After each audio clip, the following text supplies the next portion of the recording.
గూడూరులో బట్టుపంతులు బట్టి నుంచి మొదలైంది నా బతుకు. పెద్ద బాల శిక్షణ నుంచి ఆ నుంచి మా మేనమామ మాధవరావు గారు నుండే ఆయన తీసుకెళ్లి తోర్నాల కట్టడానికి చదివిపించాడు. ఆ తర్వాత నాది రకరకాలుగా అయిపోయి దుబ్బాకకు పోయినండి.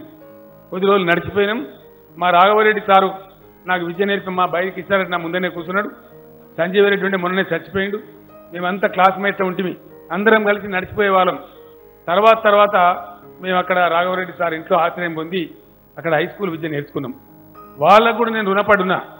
చింతమడక నన్ను పాలిచ్చి కొంచెం పెద్దగా చేస్తే గూడూరు కావచ్చు, తోర్నాల కావచ్చు, దుబ్బాక కావచ్చు, పుల్లూరు కావచ్చు, వీళ్ళు నన్ను విద్యా బుద్ధులు నేర్పినారు. అక్కడ అద్భుతమైన పాఠాలు చెప్పినారు. మా గురువు మృత్యుంజయ శర్మ గారు చెప్పిన తెలుగు సాహిత్యం ఎంత గొప్పోడంటే, ఒకరోజు ఆయన ఏం చేసేదంటే ఆయనకు ఒక అలవాటు ఉండేది. అలవాటు ఏంటంటే ఒక పద్యం చెప్పి తాత్పర్యం చెప్పి దీన్ని ఎవరైతే రేపు కంఠస్థం చేసి దోషం లేకుండా అప్పచెప్తారో వాళ్ళకు ఒక 100 పేజీల నోట్బుక్ ప్రైజ్ రా అని చెప్పేది. ఆయన సొంత డబ్బులు ఇచ్చుకొని ఇచ్చేది పాపం. ఒకరోజు ఉత్తర గోగ్రామం అని పాట చెప్పింది మాకు. పద్యం జర గొట్టుంటుంది, అది అంటానికి నాలుగనే జర తిరుగుడు కష్టం ఉంటుంది. అది ఏం లేదు, పెద్ద ముచ్చట్లేదు, కానీ పద్యం సమాసాలు. అది ఏంటంటే ఆ విరాటరాజు కొలువులో అజ్ఞాతవాసంలో పాండవులు ఉంటారు పాపం. అజ్ఞాతవాసం ఉన్నప్పుడు అక్కడ పనిచేసుకుంటూ ఉంటారు.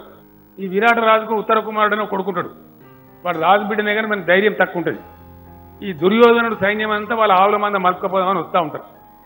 వాళ్ళని చూసి భయపడి ఈ ఉత్తర కుమారుడు చెట్టు ఎక్కి కూర్చుంటాడు. అప్పుడు అక్కడ అర్జునుడు మారువేషంలో ఉన్న అర్జునుడు, అరే నువ్వు రాజు బిడ్డవరా బాబు, నువ్వు సత్య జావాలే బతికే బతకాలి, కానీ చెట్టు ఎక్కి మూలకు జాగుండద్దు, దిగు కొట్టాడంటే నేను కొట్టాడ నా వల్ల కాదు అంటాడు. అది పద్యం. ఆ పద్యం చెప్పి ఆ సార్ ఏం చేసిందంటే, ఇది ఎవడైతే అప్పచెప్తాడో వానికి రేపు 200 పేజీల నోట్బుక్ ప్రైజ్ రాను. నేను సార్ ఇంట్లో ఉన్నా కాబట్టి అంతకుముందు కొద్దిగా బట్టి కొడతాం మేము. ఆ బట్టి కొట్టిన అలవాటు ఉండే. దాంతో నేను లేచి నిలబడి, సార్ నేను తమరు అనుమతి ఇస్తే నేను ఇప్పుడే అప్పచెప్తా సార్, 5 సార్లు చదివాను. నీ బొంద కూర్చోరాను. మళ్ళీ తిరిగి పాప ఆయనకి ఏమనిపించింది, ఆయన్ని మళ్ళీ తిరిగి చంద్రశేఖర్ రాయడా చేస్తా అప్పచెప్తావురా, అప్పచెప్తా సార్ రమ్మన్నాడు. స్టేజ్ మీద పిలిచిన పుస్తకం చేతికిచ్చాను. 5 సార్లు చదివి నేను అమ్మవారికి దండం పెట్టి ఆ బుక్కాడ పెట్టి అప్పచెప్పిన. చాలా సంతోషపడ్డాడు ఆయన. బాగున్నదిరా అని చెప్పి. ఎంత గొప్ప ఉపాధ్యాయులు ఆ రోజుల్లో ఉండేదంటే, ఎవడన్నా పిల్లగాడు తయారు చేసి అవుతుంది అనుకుంటే వాళ్ళు కూడా గొప్ప కష్టపడేది.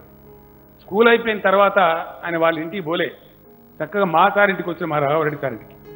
అప్పుడు మేము ఏం చేసేదంటే కాపువాడల పాలు తీసుకొని సార్ల ఇళ్ళలో పెట్టేసేది. నేను కాపువాడ దగ్గర ఉంటాం కాబట్టి వాడికి పాలన్నమాట. మా రొట్టె రాజమౌళి అన్న కూడా వచ్చేది ఇక్కడనే ఉన్నాడు, ఆయన తెలిసే విషయాలన్నీ. అక్కడ పాలు ఇచ్చేదంటే నేను నాకు 3-4 సార్లు ఇళ్ళలో పెట్టే వంతు నాకుండే. ఈ శర్మ సార్ మా ఇంటికి వచ్చి రాఘవరెడ్డి సార్తో చెప్పింది, రాఘవరెడ్డి రేపటి నుంచి వీని 3-4 ఇళ్ళకి తోలకు, ఒక నా ఇంటికే తోల, వీనికి మంచిగా అమ్మవారి దయ ఉంది, వీనికి నేను తయారు చేస్తా అని చెప్పాడు. ఏం లేదండి, ట్యూషన్ లేదు, ట్యూషన్ ఫీజు లేదు, ఏం ప్రతిఫలాపేక్ష లేదు. ఇంటికి రమ్మని చెప్పి పిలుచుకొని ఆయన్నే రోజు 5 గంటలకే నేను స్నానం చేసి రెడీ అయిపోయేది. వాళ్ళ పాలు తీసుకొని వాళ్ళ అమ్మగారికి ఇచ్చిన తర్వాత సార్ పూజ చేసుకొని తయారుగా ఉండేది. కూర్చొని నాకు గంట సేపు పరవస్తు చిన్నేశ్వరి బాలవ్యాకరణం నుంచి మొదలుకుంటే భారతము అన్ని భాగవతం తెలుగు సాహిత్య లోకంలోకి నా గవాక్షాన్ని తెరిచిండు ఆయన. అద్భుతమైనటువంటి 10వ తరగతికి వచ్చే వరకే అక్కడ రామసముద్రం అని చెరువు ఉంటుంది దుబ్బాకలు. ఆ చెరువు కట్ట మీద కూర్చొని పద్యాలు రాసేటువంటి పరిస్థితికి నన్ను తయారు చేసి, అంత బ్రహ్మాండమైనటువంటి ఉపాధ్యాయులు ఆ రోజులలో ఉండేది. అటువంటి గురువులు నాకు బుద్ధి చెప్పిన జాగా ఈ గూడూరు కావచ్చు, ఈ తోర్నాల కావచ్చు, పుల్లూరు కావచ్చు, అట్నే దుబ్బాక కావచ్చు, ఈ ప్రాంతంలో నేను చదువుకున్నా.